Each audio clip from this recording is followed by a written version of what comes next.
Your car won't start, the computer crashes, the washing machine suddenly stops working, the lawnmower dies halfway through the yard, your kitchen appliance breaks the night before guests arrive, and within seconds, most people feel the same thing. Stress, frustration, that rising sense of panic. You think about who you can call, you hope someone else knows what to do, because in that moment, the problem feels bigger than you. But some people react very differently. They don't panic. They don't immediately look for help. They don't assume the situation is hopeless. Instead, they go quiet. They look closer. Their mind becomes intensely focused, almost curious. And while everyone else is overwhelmed, they're already trying to understand what went wrong. They test something, adjust something, take things apart, and more often than not, they find a solution. So if broken things have never frightened you, if your first instinct is to investigate instead of panic, if you've always felt an almost irresistible urge to figure things out, there may be a deeper psychological reason for that. Because people who can fix almost anything usually learn something very early in life. That problems are not disasters, they are puzzles. And once your brain begins seeing the world that way, you stop feeling powerless. You start trusting that no matter what breaks, there is almost always a way to make it work again. Most people experience problems as threats. Something breaks, and their nervous system reacts immediately. Stress, frustration, helplessness. They feel as though life is happening to them, but certain people developed a very different relationship with difficulty. When something goes wrong, their first instinct is not fear, it's investigation. Their mind asks, what happened? What changed? What can I try? And this mindset is closely related to a psychological concept known as self-efficacy. In simple terms, it is the belief that your actions can influence what happens next. Not blind optimism, not arrogance, just a quiet internal certainty that says, I may not know the answer yet, but I can figure it out. And that one belief changes everything. Psychologist Albert Bandura discovered that people with high self-efficacy persist longer, think more clearly under pressure, and recover faster when things go wrong, because they don't interpret problems as proof of inadequacy. They interpret them as challenges, temporary obstacles, puzzles to be solved. And once someone experiences enough moments of fixing things successfully, their brain begins forming a new identity. They stop seeing themselves as helpless. They begin seeing themselves as capable, competent, useful, and over time, that identity becomes deeply rooted. So when others freeze, they move, not because they know exactly what to do, but because they trust themselves to keep trying until they do. For many people, this began in childhood. Maybe a parent handed them a screwdriver. Maybe no one was available to help. Maybe they grew up in a home where things were often broken, and someone had to figure them out. Sometimes necessity creates competence. When you learn early that no one is coming to rescue you, you become resourceful, independent, and surprisingly calm under pressure. You stop waiting for someone else to solve the problem. You become the person who solves it. And what starts as survival can eventually become a lifelong strength. But the real gift isn't mechanical skill, it's psychological resilience. Because people who fix things develop a powerful internal message. Broken does not mean hopeless. That message extends far beyond tools and machines. It shapes how they approach careers, finances, health, and even relationships.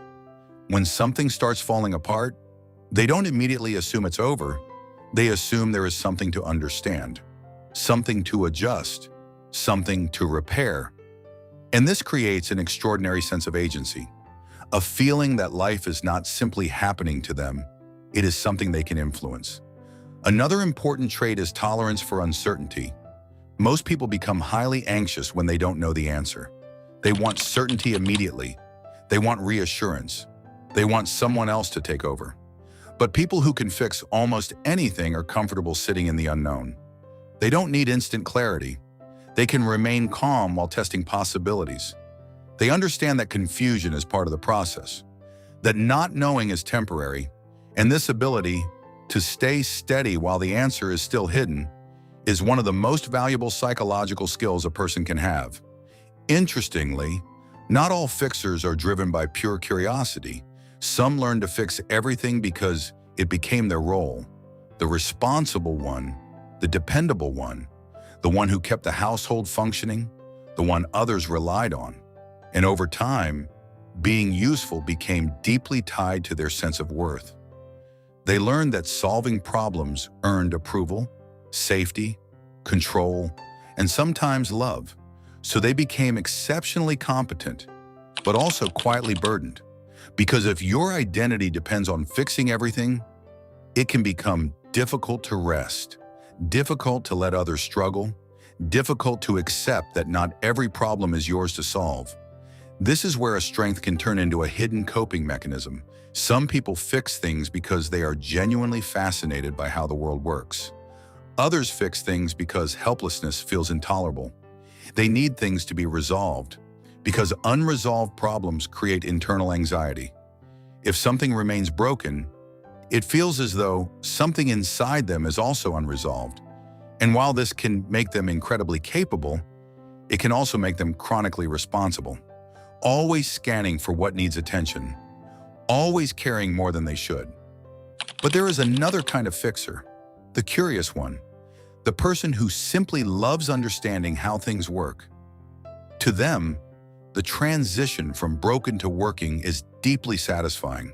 They enjoy taking things apart, testing ideas, learning from mistakes. They are fascinated by the process itself, not just the result. And these individuals often become lifelong learners because every problem represents a chance to understand something new. And that mindset, curiosity over fear, is one of the most powerful drivers of competence. Spending time around people like this can be transformative because they model something profoundly reassuring. They show that "I don't know how" is not a permanent state, it is only a temporary condition, a stage in the process. And once you internalize that idea, your relationship with life changes. You stop seeing problems as verdicts.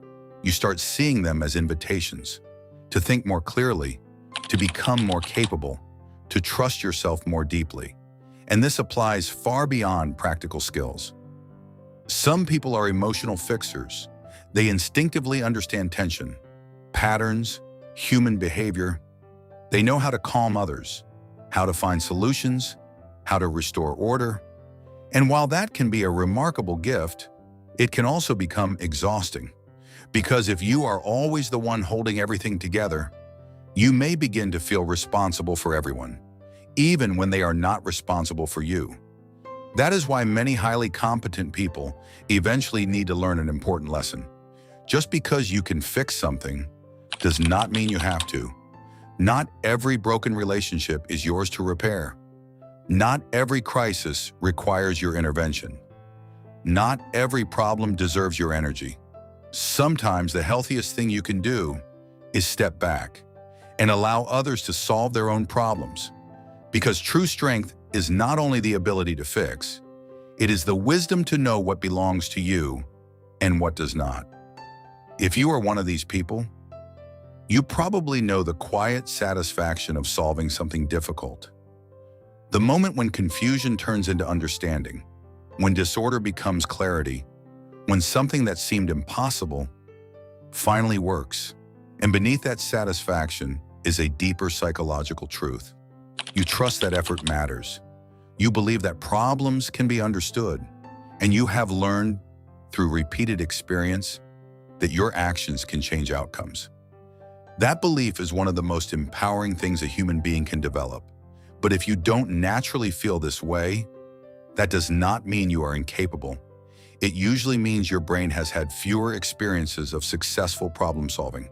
And the good news is that self-efficacy can be built. One small success at a time. Fix something simple. Learn a new skill. Take one problem that normally overwhelms you and stay with it a little longer. Each small victory sends a message to your mind. I can handle this. And over time, that message becomes part of your identity. Here is the deeper truth. People who can fix almost anything are not necessarily smarter than everyone else. They simply developed a different relationship with problems. Where others see chaos, they see structure. Where others see failure, they see information. Where others feel powerless, they feel curious. And that shift from fear to investigation can change the course of an entire life. So if you've always been the person who fixes things, whether it's machines, systems, or even people, there is a good chance you learned early that problems are workable, that broken is not permanent, that solutions exist, and that your mind is capable of finding them. That is not a small trait. It is one of the most powerful psychological strengths a person can possess, because once you truly believe that problems can be understood, life becomes far less frightening and far more interesting. And perhaps the most important realization of all is this: the ability to fix things is really the ability to trust yourself, to face uncertainty without collapsing, to stay curious when others panic, and to believe, even when nothing makes sense yet, that there is a way forward. And that belief may be one of the greatest forms of confidence a human being can ever develop. Because once you truly believe you can repair what is broken, the world stops feeling overwhelming and starts feeling solvable.